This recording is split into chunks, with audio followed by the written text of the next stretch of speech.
Dr. Moore used to say, your children can work as soon as they can walk.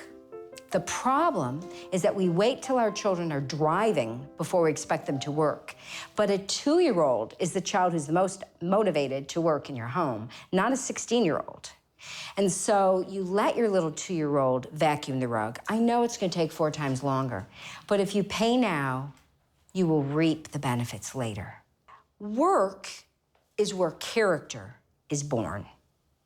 If you want godly children, if you want children that people will fight over every summer to see who they work for, or who they babysit for, or who wants to marry them, teach your children how to work. And you will be giving the world an incredible blessing and gift as you send your arrows out into the community.